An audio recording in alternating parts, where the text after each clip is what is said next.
Welcome back. We were talking about what role or what kind of impact will electronic voting have in ensuring that elections are peaceful. But at the moment, situation there right now in Rivers State, yes, it's raining, it's peaceful at the moment, but tomorrow will be the big day. Well, all eyes will be there.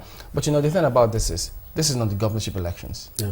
It's State House of Assembly, and then, of course, Senatorial and National Assembly, House of Reps elections. And one wonders if the governorship elections were involved, it might have been a lot more serious than this. As it is now, if you look at the underlying fact, if you look at the effect of the election that we are having tomorrow in Rivers State, I tell you that, look, it's as important as the governorship. Because at the end of the day, the governor needs, he needs certain people to back him up in the State House of Assembly, and basically, he will want his party to win. And the other party too, if they are able to emerge victorious at the end of the day, they will be controlling certain things, because it's like the legislative arm in the kitty of another party, while the governor is. So there is enough reason for everybody to wish that the victory comes their way, but then there is no reason for you to resort to violence to achieve that. How can we speak to the people? You know, you said something that was key before the news, that at the end of the day, it is you who is being used that will pay the ultimate price. So how is it that people, families, friends, relatives, we still don't get the vibe that, look, violence doesn't pay?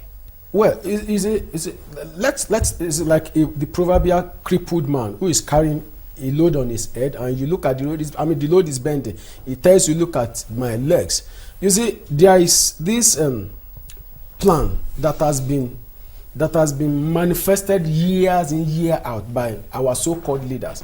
It is a deliberate design that some people are kept within the illiteracy region, poverty region. Because basically, look, I'm a graduate.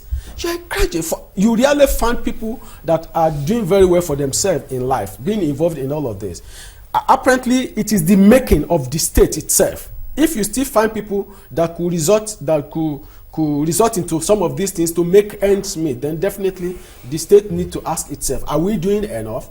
And that is more reason. You see, I said that not quite long ago, that look, people have kept, our leaders have kept our people at this level and perpetually, so that they can be willing tools on days like this. Because apparently, I cannot imagine the gladiators, I call them gladiators all over again. I cannot imagine seeing any of their children at the trenches fighting the other political parties. So I think basically our government needs to look deeper. How do we educate our people? How do we bring them out of this level? Sometimes ago, I told somebody, a graduate policeman will be so ashamed of himself if all he does is to stand by the road and collect 20 naira. But apparently, because a man that has been kept, he has not been trained, he has not been promoted, nothing has happened to him, he buys his wear, his clothes and all whatnot, fend for himself for almost everything, then definitely he can do things that he shouldn't do. So if you look at all of this, the background to all of this problem is the attitude of successive administrations in Nigeria, because basically you have deliberately done that. So how do we bring our people out of this?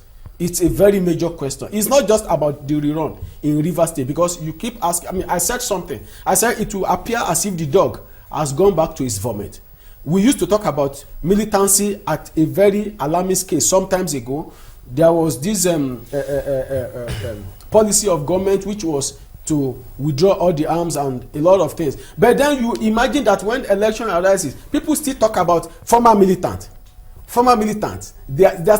Apparently these men have not learned anything. They have not, maybe perhaps few of them, let me give that benefit of that. Few of them perhaps must have changed, but the larger majority have not. So what I get from this is failure of government. Yeah, failure of government. And you say successive governments. Yeah.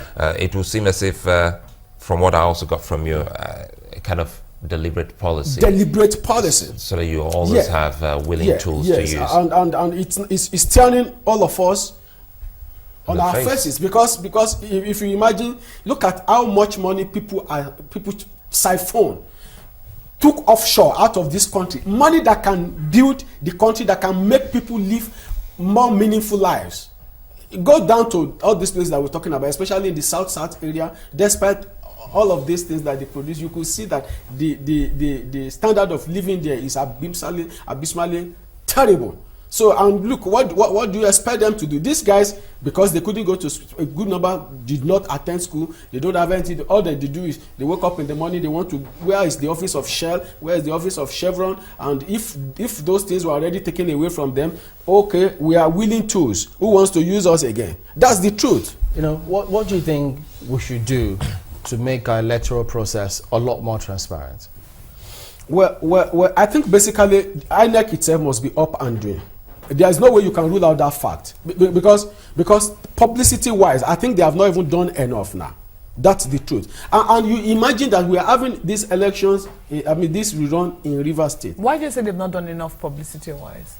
Well, number one, I have not seen the effect of their intra-party relationship that is working on the political parties.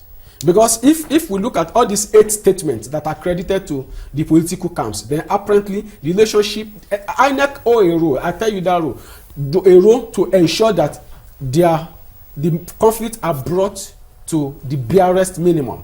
You see people still flexing, show that this is what we are going to do, this is what we are not going to do. So that is number one. And two, if we look at it very well, we need to be, immediately after the card readership judgment of the Supreme Court, I expected INEC to have come out and say, look, we know this has happened.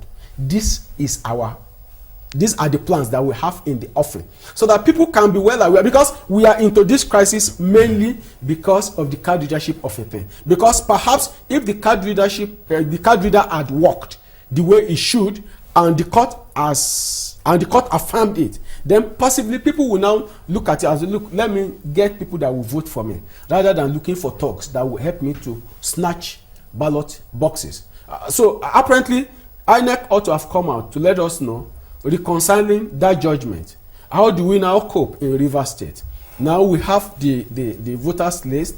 We are still using the card readers, isn't it? Then how do we ensure that the card reader, yes, which is an antidote to those who wants to vote without being accredited? These are part of it. In some states, we saw a peace accord. Yeah. Been signed. In this one, there's been no peace accord. That's what I'm saying. There's been no. But yeah. Even in the states where we saw peace accord, of what effect was that? Because some people said it was saying that was just for the cameras. Well, by the election, look, take that steps, take the steps first, do it first. Let there be this peace accord. It's easy. At the end of the day, it works more in the heart of the people. You might say it's camera. It's just for the camera. No, it may not be. Because if I had seen, let me give an instance. If Ladoja and Ajumabi, they are not in contest. Now I'm using them in contest. The thought, see them shaking hands, laughing together, smiling together, eating together. People will ask themselves, where must I die because of this man? They are friends after all. Perhaps to some extent, to some extent it works. You don't think that for the people who are hired and the people who are waiting to receive the people that are hired, people that are already paid, people that are waiting for instructions, yes. That is where you have the police. They must be put to check. They have no business. You listen to the rhetoric of the police, right. The police chief that was sent to the right. state. Yeah, what did you make of that? Did you think that was stern enough? Well, stern enough, but then in a civil society, that it appears quite quite hard. It gives an impression that we are in a state.